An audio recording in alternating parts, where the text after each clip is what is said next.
Saludos a todas las personas que nos están sintonizando en este minuto, ya sea por nuestros canales oficiales del Centro de Estudio y Difusiones, Centro de Difusión, Estudio y Publicaciones Conturmarco, se me pegó la lengua a la altura. Le pasa siempre, estas cosas ocurren siempre cuando las personas están mal pagadas. Sí, o mal desayunadas. También. Pero estamos aquí, agradecer a las personas que están en sintonía en nuestro canal, en nuestras redes, y también a las personas que están en sintonía también en el canal de aquí de la comuna de Petorca también.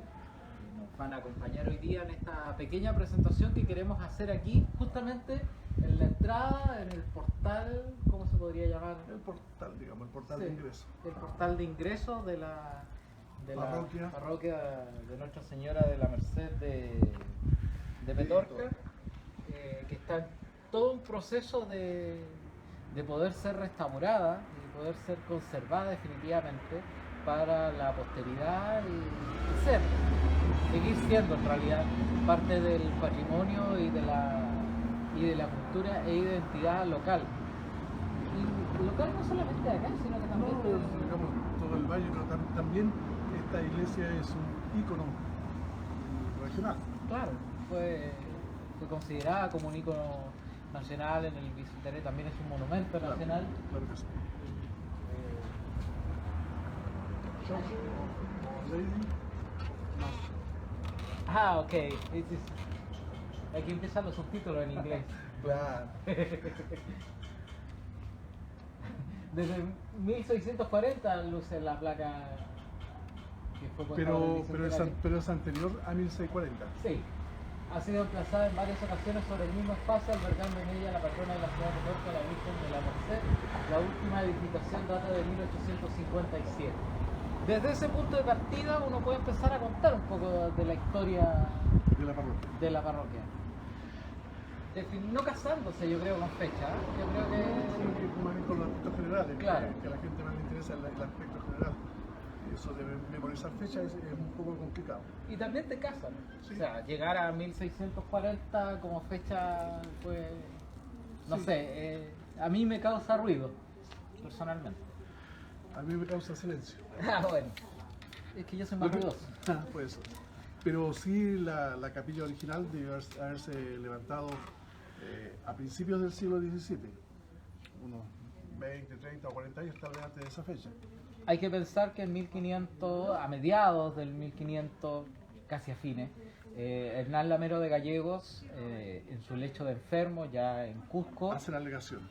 le regala todo el valle de Petorca, todo el valle de Longotoma, ¿Cómo se llamaba en aquella época? se le había nombrado, se le regala todo el valle de Longotoma por los servicios que él había hecho como navegante. Él se encontraba en el Perú en ese minuto. Él vivía allá en la ciudad de Los Reyes, en Lima, pero Sí, tenía otra casa. Él nunca vivió acá. No, nunca vivió acá. Y estuvo navegando por todo el Mar del Sur, hizo grandes expediciones, descubrió islas y descubrió varias partes que son hitos dentro de la navegación, la historia de la navegación del Estrecho de Magallanes. Y gracias a esas contribuciones es que el rey de España le entrega todo el valle de Longotoma desde la costa hasta la cordillera. Pero él nunca vino, es una persona que nunca conoció Que además cuando él recibe la donación ya tenía sus muchos añitos encima. Estaba retirado prácticamente Sí, de la ya se había navegación. retirado, claro. Él se retira porque también había recibido encomienda y mercedes de tierras en Perú. Claro, que le Entonces, queda claro, mucho más cerca de que la capital de Lima. venirse Entonces él para acá. se quedó allá y después, cuando testó, él lo lega a los agustinos. Claro, le lega a los padres agustinos, le lega las tierras del valle de Longotoma. Y hay que pensar que los agustinos obviamente lo primero que hicieron fue establecer un centro religioso porque tenían que... Bueno, ellos más abajo construyeron digamos, un monasterio. Claro. Un monasterio, un convento, una casa de formación. Claro. Que fue declarada ilegal y que les ordenaron demolerla. Pero ellos no lo hicieron.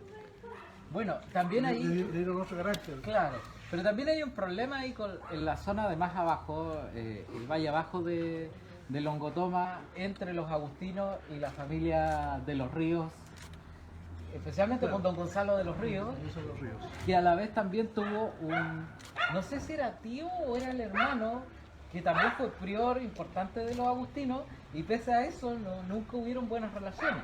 No, de hecho Gonzalo de los Ríos y después sus descendientes arrendaron a los agustinos en la parte en la parte baja, claro, hacia Puyalli y la parte de la desembocadura del río de Petorca, donde tenían ingenio de plata. Claro. Entonces, allá ellos habían construido su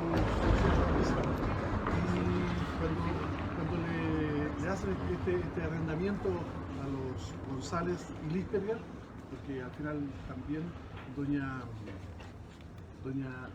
Catalina de los Ríos también, como se casa con Gonzalo, pasa también a ser terrateniente en estos lugares por derecho de matrimonio.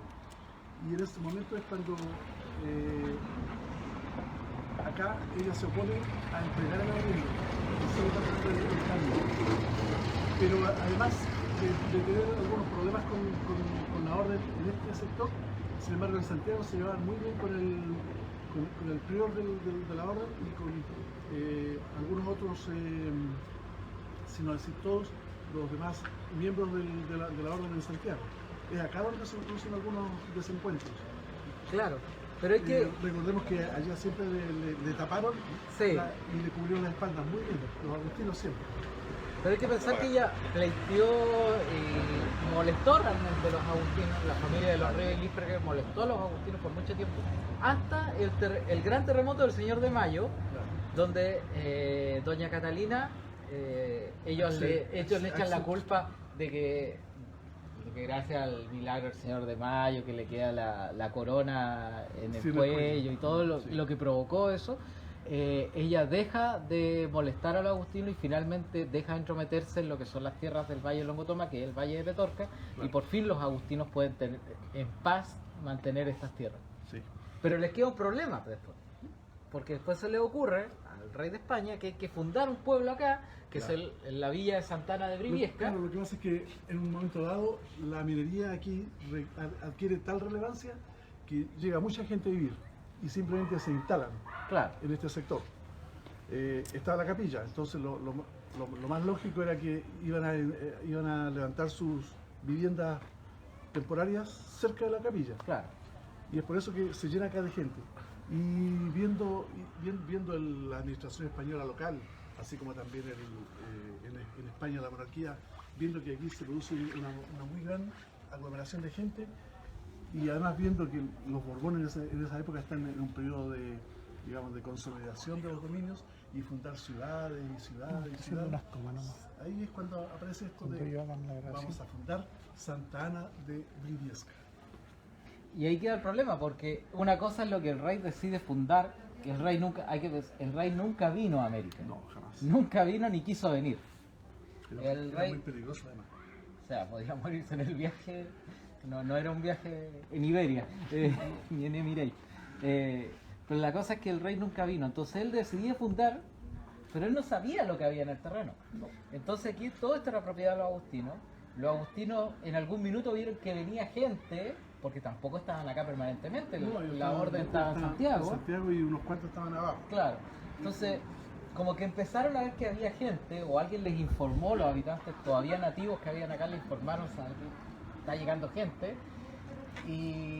pero los agustinos fueron inteligentes, dejaron que se instalara la gente acá en Petorca y después le empezaron a cobrar arriendo. Una vez instalado le empezaron a cobrar arriendo, y eso obviamente molestó a los vecinos, porque ellos venían no porque ellos quisieran, sino porque el rey mandaba a fundar una ciudad, y cuando el rey mandaba a fundar una ciudad te obligaba a ir a esa ciudad, no era una cosa así como venga. Pero siempre estas fundaciones tuvieron problemas, sí, porque nunca estaban en tierras de realengo, sino que siempre eran tierras privadas ya. No había expropiación. Bueno, eso pasó en Illapel, por ejemplo, también pasó en Illapel. En la Ligua. En la Ligua, en varias otras ciudades fundadas. En Quillota fue distinto, Sí. porque como que a la gente de ellos, a los propietarios, les pintaron tan bien la idea de la fundación de la ciudad que ellos dijeron sí. Y se habla hasta de un cacique que tomó el cordel para hacer las mediciones. Claro. Pero acá no. Bueno, y los vecinos reclamaron a los órganos jurisdiccionales de acá y terminaron reclamando ante el Consejo de India en España. O sea, fue fuerte la pelea. Incluso le cobraban arriendo, parece, hasta el cura que estaba acá, porque el padre que estaba en ese tiempo también firma la demanda que va hacia España. Entonces, parece que era algo Sí, poderoso claro. el tema. Pero entonces, entre tanto, está la iglesia metida acá. Porque la iglesia es el origen de la ciudad. Claro. Y está en el mapa, en los planos fundacionales, está la iglesia aquí justamente en esta esquina. En la esquina de Macri con Manuel Montt.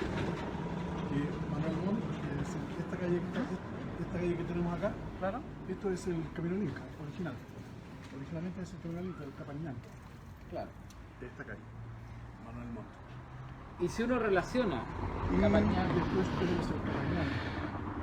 Tenemos la plaza, que originalmente debió ser la cancha. claro, con cada equipo. Claro. Y acá tendríamos, en esa época, antes digamos, en el periodo prehispánico, tendríamos acá el Templo del Sol. Claro. Lo más probable es que tendríamos el Templo del Sol. Lo cual se condice con los restos hallados cuando hicieron la remodelación de la plaza, claro. los restos hallados y que quedaron, como pasa en este país, con una plaquita encima y nada más, Claro. distinto, y hay que siempre quiero que recalcarlo, el sistema que tienen los peruanos, que uno siempre la gente los mira en menos y todo el tema, Siempre lo hemos mirado en menos. pero lo que nos pasó a nosotros cuando estábamos en la Universidad San Marcos de Lima. Sí. Estaban construyendo el gimnasio, encontraron restos de una pirámide y el gimnasio no se hizo. Quedó ahí. A otro lado. Para otro lado. Y eso ahí, quedó- y ahí se empezó a construir una protección Claro. en metal y vidrio, y se empezó a trabajar ahí por los arqueólogos de la universidad, Claro. para ir descubriendo esa pirámide. Que aquí hubiese sido interesante haber dejado ese espacio no intervenido. Haber hecho un estudio arqueológico. Claro, pero hay una plata. Bueno, Que el además, sistema chileno. que además es, desde otro punto de vista, este estudio arqueológico es una profanación de tumbas. También. Y es la pelea que tienen Los pueblos originarios con especialmente el Yuyayaco. Pero, Claro. pero es una pelea que Pero- se da afuera, no se da todavía acá tampoco. aquí- Son todas cosas que aquí estén. en Chile todavía esa pelea no llega. No. Pero por ejemplo, en Salta ya devolvieron una de las momias, no son momias en realidad porque no fueron modificadas, sino que están congelados los cuerpos. Devolvieron una de ellas ya a Yuyayaco, Ya. de la ruta de los cuerpos. Pero acá, por ejemplo, en lo que pasa en el Aconcagua, que también hay un niñito ahí. Una capa. Bueno, Uy, hay dos amigas de nosotros que no quieren que él vuelva para allá. claro, no, para nada. Y en el caso de acá tenemos los más cercanos del plomo. El plomo, que también está en el Museo de Historia Natural. Museo Nacional de Historia Natural. Sí. Pero bueno, antes del sistema español, antes de que estuviera la iglesia acá dibujada ya en el plano, porque era el único edificio dibujado, sale el Sí. monito en la iglesia puesta en todas las... Sí. Había un centro también de culto o de reunión de nuestros Un centro pueblos. ceremonial que es donde la gente se reunía de todo el valle. Claro. Y seguramente que también de otros lugares fuera del valle.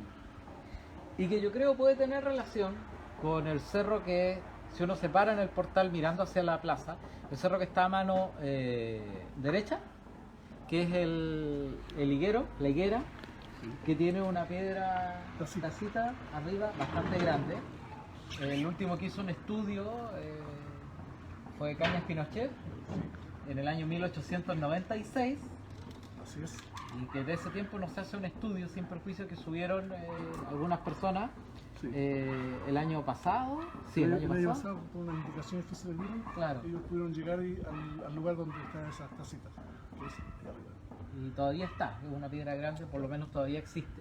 Y que puede tener relación con que exista también acá un lugar ceremonial, tomando en consideración también los caminos que van hacia Tambillo, una investigación que hicimos hace poco. Por el bronce. Por el bronce puede ser, y lo que existe hacia Quebrada de Castro yendo hacia Chincolco. Así que parece ser un lugar... De hecho el sector de archivo también es un lugar interesante por el hecho de que en Chile todos los lugares que se llaman Chimba o La Chimba son lugares de reducción de población aborigen, Claro. población originaria. Claro. Entonces, quizás en los cimientos de esta iglesia estén pedazos todavía del... Hay restos todavía, claro. Del... Que deberían estar más al fondo, porque no debe haber sido una construcción grande, claro. Una construcción pequeña. Y la capilla que hubo después, que se construyó encima, obviamente para sacralizar el lugar, claro. Y que no siguiera siendo parte de la obra del demonio. Claro. Porque con ese objetivo se construyó encima una iglesia, o en los cerros donde habían especialmente huacas o lugares ceremoniales, se instalaba una cruz. Bueno, por eso la localidad de La Cruz. Claro, tiene muchas cruces en los cerros. Tiene muchas cruces. Torquemada también en Viña, donde está el aeropuerto internacional. Y también, por ejemplo, tenemos el caso de San Felipe y los Andes. Claro. Pero bueno, desde tiempos inmemoriales, este lugar, esta esquina, esta cuadra, en realidad esta manzana, este sector, es un lugar, un punto de encuentro de la comunidad y de los habitantes de acá para la adoración de los seres espirituales que quieran, que estén... De las entidades espirituales. De las entidades espirituales que estén acordes al tiempo que uno esté analizando. Ahora bien, por este camino venía desde la costa el charqui de pescado para el valle de Calingasta, lo que era de San Juan y todo lo que era Cuyo al frente. Claro. Subía por acá. Y también otras cosas, como por ejemplo cerámica, cosas así, también se transportaban por este camino que después cruza la cordillera por el paso de las Yaretas. Claro. Así que tuvo que ser un lugar de bastante tránsito. Este valle fue un lugar de mucho tránsito y por eso tenían no solamente este camino, que es un camino transversal, sino que más otros longitudinales, por ejemplo el que viene del valle de Conchuca y baja al valle del Sobrante, sube al otro lado y baja hacia Lecahue y sigue por la Quebrada Honda hacia San Felipe. El otro es el que está en Pedernal. Después hay un tercero que es el que viene por o sea, ese es un cuarto en realidad. Hay un tercero que viene por la Quebrada de Tambillo y el Frutillar. Claro, que ese es el último que analizamos. Y el cuarto viene derechamente por la quebrada del Estero de las Palmas. Y ahí... Cuando Diego Almagro viene desde el norte en dirección a Chile, porque el Chile al que él viene es Quillota. Claro. Chile ya Quillota. Él viene subiendo por los vilos y sube por el valle al final del Estero de Camisas. Y arriba nos sorprende una tormenta de nieve. Y dice que, bueno, arriba hay un tambo. Y dice que las casas, dice el cronista, que las casas eran muy pocas, ¿no? Obviamente una hueste como la que él traía, de 500 personas, más los miles de yanaconas portadores, obviamente que no podían ser acomodados ahí en ese tambo. Y tuvieron que bajar hacia Pedernal, y eso les tomó 2 días la bajada. Claro. En el periodo de la tormenta. Pues muchas pérdidas también en cuanto a ganado, pero eso no se menciona, porque bueno, tenemos que entender que en esa época los esclavos negros y los indígenas todavía eran considerados no personas, sí. no tenían alma, hasta ese momento. Entonces bajan y la primera misa que se celebra en el valle es en lo que ahora se llama el Valle de los Hornos, que fue para Pentecostés en el año 1536. Ahora, todo eso quedó escrito en las crónicas claro, Herrera y Oviedo. Claro, de Oviedo especialmente, sí. Y eso está editado en el siglo XVII. Ellos pasaron por un Pucará que hay ahí. Sí, la Pucará del Farallón que llamamos nosotros. Pero pasaron por ahí, está descrito por Oviedo, no es algo nuevo, está descrito hace siglos atrás.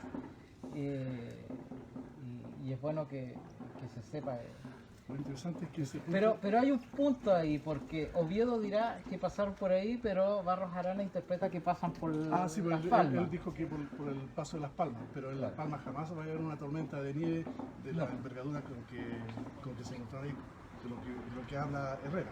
Claro. La otra parte se me olvidó porque como yo tengo Alzheimer, usted me interrumpió. No importa, capaz que haya hecho el recorrido hasta abajo, hasta Chincoli. Pero bueno, volvamos acá. Volvamos acá al hito. Este es el punto más importante del valle por haber sido el centro ceremonial. Claro. Los centros administrativos fueron Pedegua, Artificio Pedegua y el Valle de los Hornos. Claro. Los centros administrativos civiles. Pero este es el centro por antonomasia, es el centro ceremonial, donde toda la gente del valle tuvo que haber venido para los momentos específicos, como por ejemplo el Inti Raymi, el solsticio de verano, el lunarticio, que ocurre en septiembre, y entonces todo eso le da a este lugar una importancia que fue natural que después se construyera aquí la capilla. Claro. Y fue natural que la gente se estableciera a lo largo porque aprovechaba el mismo camino, el camino del Inca, que obviamente en aquella época no era una calle ancha como esta, sino que era una senda solamente. Era una vía más que nada peatonal y para llamas. Hay que considerar que los restos del Capañán en la zona central no son como los que se dibujan, que son en Perú y toda esta zona con empedrado y señalado. Al día de hoy la mayoría del Capañán está pavimentado. La Avenida Independencia, Santiago, el 21 de mayo entre Quillota y La Cruz, o sea, en la Bernardo Leighton en Villa Alemana. El mismo, no sé qué no tiene el camino o la carretera que va desde Concón hasta Los Andes. Desde un número, pero no sé qué número es. Sí, perdió el 60 y... No, sí, porque antes era... La 61, ahora 64. ¿64? Sí. Ya. La ruta 40 en Argentina. La ruta 40 en Argentina también es el Capañán. Es el Capañán. Y viene, digamos, sale desde el sur de Mendoza. Claro. Y llega hasta la frontera con Bolivia. Hacia de San Carlos. Y de las ahí lagunillas de Malargüe. Más o menos hasta Malargüe. Hasta Malargüe. Y por el norte hasta Calahoyo, y de ahí cruza, bueno, a los dos lados de la frontera hay un Calahoyo. Y es un tremendo centro arqueológico. Bueno, tal como hay acá en Petorca. Por supuesto. Pero bueno, aquí lo que aparte de todo, lo que nos interesa es que el hecho de que esta iglesia parroquial tiene que ser atendida como corresponde, para que no vaya a ocurrir que en un terremoto o un temporal muy grande se venga abajo. Las condiciones en que está no son buenas. Ahora sí, hay que destruir un mito que está dentro del expediente de Monumento Nacional, que está mal hecho, o no es que esté mal hecho, sino que está tomado desde la leyenda, porque la historia de Chile es muy mítica. Muy legendosa. O sea, por ejemplo, la Guerra del Salitre es prácticamente la crónica de Jorge Nostroza, muy... Sí. Y las otras son parte de la historia de Vicuña Maquena, que también tiene mucho de mitología metida entre medio. Entonces, dentro del expediente está que esta iglesia fue construida por los jesuitas. No. Es posible que en territorio agustino hayan estado los jesuitas, quienes fueron incluso los que se quedaron con las cosas de los jesuitas cuando fueron expulsados, o sea, por los que más usufructuaron de eso. No, esto es construcción agustina. Claro. Y fue propiedad agustina y patrimonio de los agustinos, siempre. Y de que hayan cosas de los jesuitas puede ser, porque los agustinos se apoderaron de todas las grandes iglesias y los grandes, el caso de Peñuelas y Tunquén, ellos se quedaron con todas esas haciendas. Las iglesias cerradas. Hay iglesias cerradas y conventos cerrados, enteritos, completos. Y ellos distribuyeron cosas a través de ellos. Sí. Entonces, que hayan elementos sagrados puede que haya algunos jesuitas es por ese evento de la expulsión, más que nada. Pero la obra no puede ser jesuita. No puede ser una misión jesuita. Ni menos también por la vocación. Y que también ahí discutíamos cuando veníamos en viaje, discutíamos el tema de la advocación, porque en algunos textos aparece que la advocación es Santa Ana, igual que la ciudad. Y debería haber sido la capillita que existía cuando se funda o se manda a fundar esto, o que existía, pongámosle ya la fecha que está ahí, 1640, por agarrarnos de esa fecha. 1640 tiene que haber sido la advocación de la patrona del pueblo, que es Santa Ana. Y después tiene que haber variado Nuestra Señora de la Merced. Por una razón lógica, igual que yo. O lo otro que se haya interpolado el nombre de Santa Ana entre medio, también es posible. También es posible. Claro. Esas dos cosas son posibles, claro. Pero lo más probable es que la advocación de la Merced sea posterior. Claro.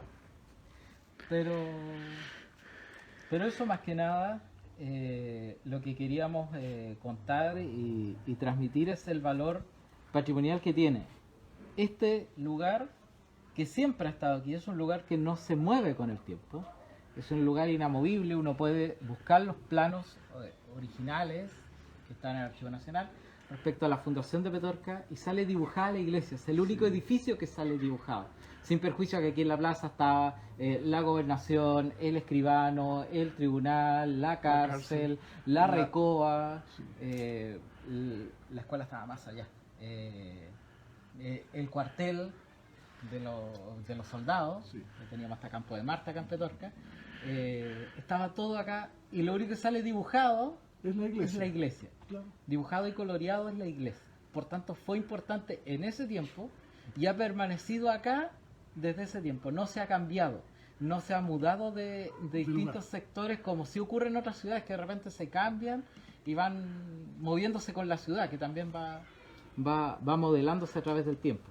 La iglesia no ha permanecido acá y es un elemento que uno puede transportarse a la época hispánica o incluso a la época prehispánica, considerando que aquí era un centro ceremonial muy antiguo y que por tanto la estructura que tiene ahora, que está bastante destruida por el paso del tiempo, porque no se le ha podido hacer la mantención que corresponde, es un tremendo edificio que es muy difícil de conservar, merece tener el trato de un elemento que lleva años aquí y que es parte de esa detención en el tiempo que a veces nos hace falta también. Vivir la historia a través de los elementos también es bueno. Y aquí hay un elemento histórico intacto. Y de primera importancia. Por eso es un símbolo para la región y es un monumento nacional que no hay que perderle la vista, que los monumentos nacionales en Chile es un título honorífico que no sirve absolutamente de nada, sino es que la población se apropia de ellos. Y la población es la que tiene que apropiarse de ellos, tiene que tomarlos en cuenta, considerar que es parte de, pero si yo no conozco la historia, yo no sé lo que había antes, quizás no soy católico y soy súper, naturalista, no me va a interesar lo que hay católico. Pero si yo logramos en realidad llegar a esa persona y decirle aquí estuvieron nuestros antepasados aún más pretéritos, puede que interese el lugar. Claro que sí. Porque hay que mirarlo más allá de la fe que exista. Claro, porque, digamos, la fe es una cosa personal. Claro. Pero los monumentos, los lugares con los que uno se identifica, los lugares donde nacieron, se bautizaron, se casaron, incluso tuvieron su misa de difuntos, nuestros antepasados, obviamente que merecen un sitial, merecen respeto y merecen consideración. Y un lugar, merecen mantenerse en la mejor forma posible. Claro, y un lugar aparte de que esas cosas que son triviales dentro de la sociedad, que pasan otras cosas más. Por ejemplo, la revolución del 51, la llamada guerra civil. En Chile nunca había una guerra civil, salvo los fantasmas que surgen en cierta época, incluso ahora. La iglesia fue ocupada por las fuerzas aliadas del gobierno de Manuel Montt, justamente, del gobierno de Manuel Montt. Y aquí, porque estaba el cementerio al lado de la iglesia, como todo cementerio... Como toda iglesia tiene su cementerio al lado. Tiene al lado. Y el cementerio lo desalojaron y pusieron a los presos ahí. Y los tuvieron acá, en la cárcel. Prisioneros. Los prisioneros de guerra fueron distintos a los prisioneros comunes que estaban al frente. Claro, en la cárcel. Entonces, la iglesia también fue cárcel durante la revolución. Entonces, también tiene un dejo de que no es solamente un centro de fe, un centro espiritual, sino que también es un centro, sirve para un centro civil, e incluso militar en algún punto. Así es que eso, simplemente esperamos de alguna manera con esto, con esta transmisión, con este video que va a quedar circulando igual, poder haber transmitido un poquito de historia y un poquito de raigambre mayor a la ciudad y al patrimonio local, que ha sido bien dejado de lado. Lo dijimos en la entrevista anterior, ha sido bien dejado de lado desde finales del siglo XX, mediados del siglo XX, en que no se han hecho exploraciones y se ha perdido bastante material, o se ha dicho que se pierde material cuando en realidad se ha destruido por causas naturales. Hay que reactualizar los estudios, algo que estamos tratando de hacer con esfuerzo y con dedicación, tratando de buscar los tiempos posibles para poder hacerlo, y esto es un aporte que va hacia la ciudadanía, que es la dueña de la historia y la dueña de su patrimonio, porque nadie, ninguna autoridad, ningún individuo, ningún título hace dueño a alguien del patrimonio, ningún cargo político ni asesor político hace dueño del patrimonio, sino que es de todos. Así es. Así es que bueno, agradecer nomás. Claro que sí, agradecemos el que nos hayan acompañado de alguna manera, y por supuesto que estamos listos para seguir trabajando en esto que es el patrimonio, sobre todo aquí en el Valle de Petorca. Así es, vamos a seguir trabajando con el patrimonio local, vamos a seguir trabajando con la arqueología, con la historia urbana, con la historia espiritual y obviamente con la comunidad, e invitando siempre a la comunidad a ser parte de la historia, involucrarse en su patrimonio, porque el patrimonio y la historia es de todos, lo vamos haciendo todos a través del tiempo, y si es necesario golpear puertas, hay que golpearla, hay que molestar, porque esto es de todos y debemos conservarlo. Muchas gracias a quienes están en sintonía, a quienes nos siguieron a través de nuestras redes, a través de los que nos siguieron por el canal de Petorca. Muchas gracias, vamos a seguir haciendo cosas, así que tenemos un largo día todavía por delante. Gracias.